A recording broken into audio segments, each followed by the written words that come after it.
Welcome back, guys. We come to see the ugly duckling challenge. See if I can get this ugly 306 to run some stitches. Got some electrical repairs to do first. I'll have to shorten this cord by 8 inches. Yeah, make sure your cord's not against the belt when you go to run your machine. I didn't do this. They probably did that at the thrift store to make sure it worked. Yeah, so I gotta fix that cord. That's step 1. Step 2 is wiping off all the extra oil everywhere because this machine has been way over oiled. And I don't mean just how this looks. This is dirt and grime from all the years of wherever it's been sitting. I popped the light off because I wanted to see what the true color was. Yeah. I wanted to see how well this decal was. Because I'm going to do some testing on the back side of the machine and see if I can clean this finish. Because if I can't, I'm going to polish and clean all the parts, but I'll leave this finish as is the way I found it. Now this machine, I know somebody has given it a cleaning before it went to the thrift store. There's a lot of evidence of spots where this oil layer was over everything. So somebody cleaned the deck and somebody cleaned all these parts. You can see it back here.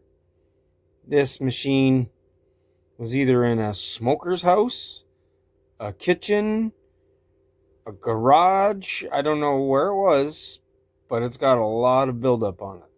So it's going to be a challenge. It's my ugly duckling challenge. Now I just pulled the back off to see how everything is in here and make sure that my zigzag mechanism is working and moving and everything seems to be okay inside of here. And check that light out and all that decaling. So I'm going to put this back together now that I know the back of the machine is okay. And I'll show you guys the front of the machine. I'll talk a little bit more about this thrift store find and what I got to do to it, other than fixing that electrical cord. Okay, so I got the machine turned around now, and I've gone over the front of the machine to check and see what's working, what's not working, and what do I need to do. I checked the bobbin winder. That seems to be working and free, so that's a bonus. The spring seems to be working on the cam discs, so I don't have to worry about that. I've already checked my zigzag mechanism, and that seems to be working. All the little dials are there, the little locking dials, and my stitch length locking dial is freely moving. Stitch length lever is freely moving. Machine turns over. Don't have any issues there. I've checked the upper tension. It has the spring. It's in good condition. It's working. Nice tension. All the pieces are there. Discs are there. So my upper tensioner is all there and nothing wrong with that.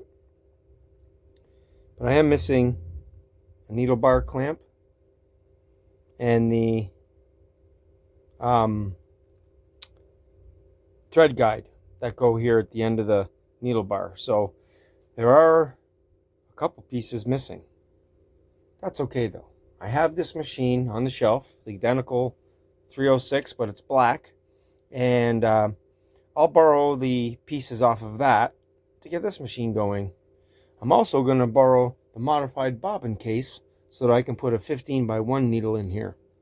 This has the standard stock bobbin case.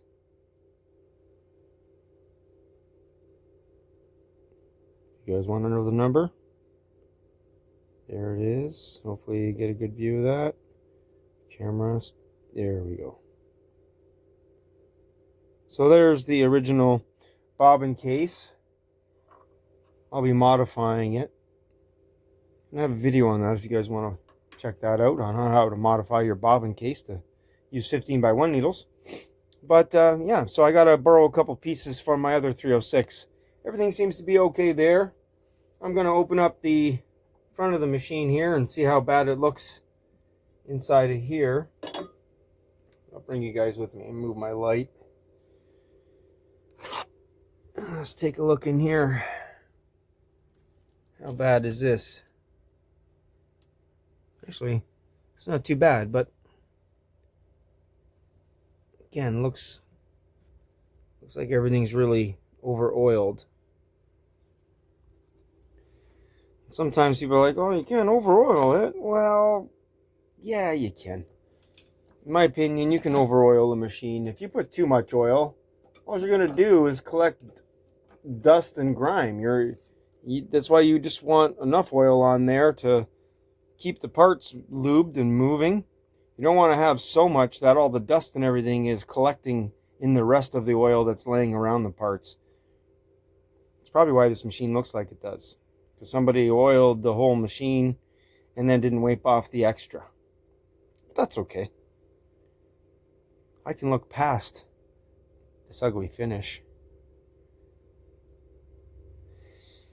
Well, I guess what I'm going to do now is I'm going to go pull down my other 306, scavenge some parts from it, get them on this machine, and see if this thrift store find can run a stitch. I guess I'll have to fix this cord first too, so let me do that first. I'm going to go fix this cord first, and then I'll be back and show you this machine running a stitch, hopefully. Who knows? Fingers crossed.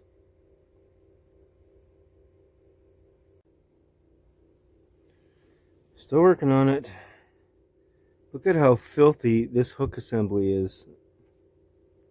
Look at all, that's just disgusting. Taking out the entire hook assembly here. I'm going to give this a clean. There's the hook here. You can see how dirty all the pieces are. So when I was rolling the machine over, I was noticing it was getting stuck in a certain spot.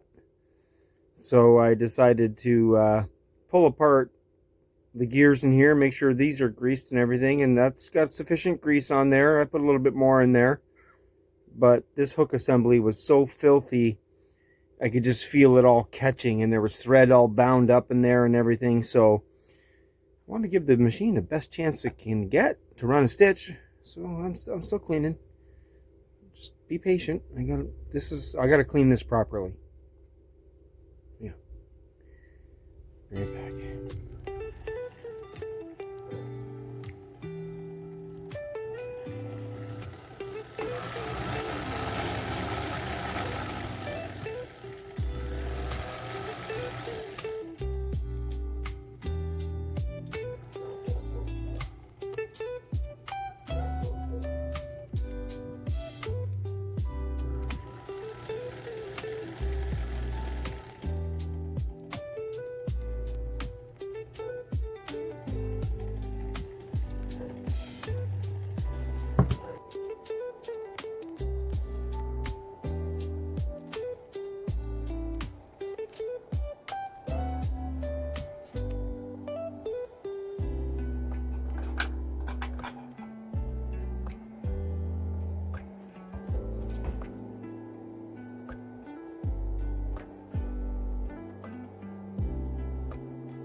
Okay, I think it's ready to try running a stitch.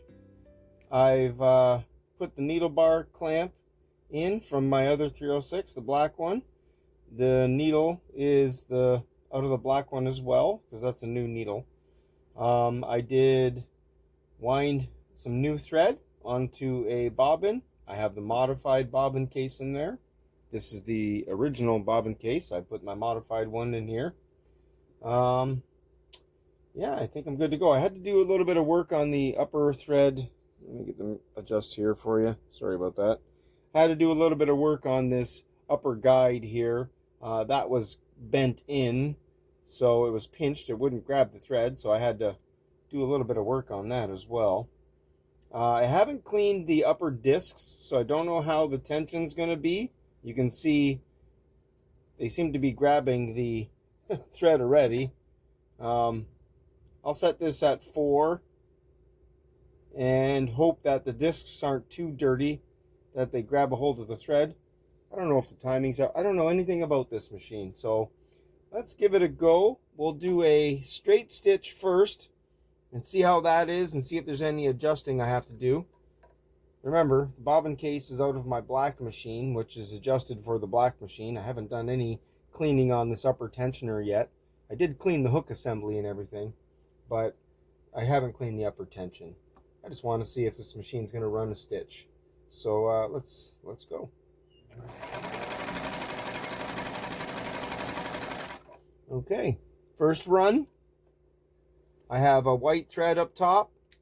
I have a blue thread on the bottom. Are you kidding me? Okay, I need to make a little bit more adjustment on the top. We'll bring that tension up. I was actually surprised. I thought the upper tension would be too much, but the upper tension is actually a little low. So it did a straight stitch okay. You think we should try zigzag? Yeah, let me see here. That center, that over there. Lock that down. And okay, let's try zigzag. It did a straight stitch. That's impressive, to tell you the truth. But again, the machine was full of oil. It was serviced by a shop, so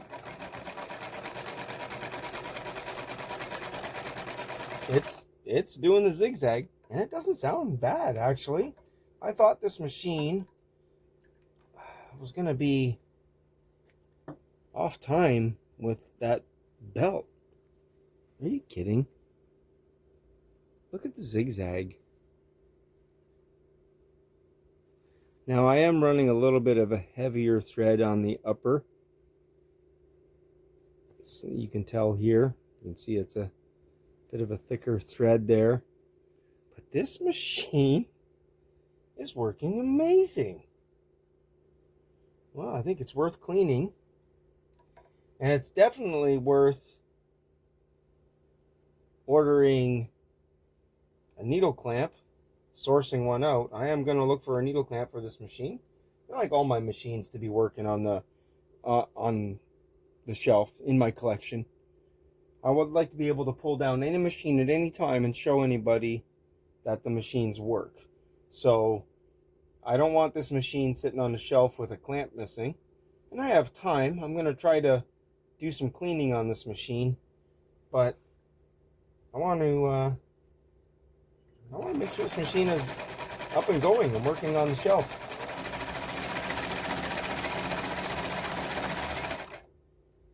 That's not even skipping a stitch.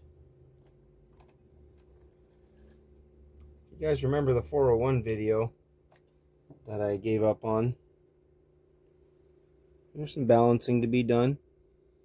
But again, I have not cleaned my upper tension yet. So see how it's jumped there and right there and right there? That could be an upper tension issue very easily. But come on. Well, see how beautiful a stitch the ugly duckling could make? Just because the machine looks really dirty and neglected and abused doesn't mean it's not a good machine. It just means it needs some love. Well, I think that's going to be it for today, guys. I'm quite happy this is running a stitch, and I'm glad you came by to check out the ugly duckling. Tell me, guys, think in the comments. What should I do with this machine? Should I leave the patina on the brown crinkle and just clean all these painted parts and polish all the chrome? Or should I attempt to clean this alligator skin finish on this ugly duckling? Till next time, guys. Stay safe. I'll talk to you again soon.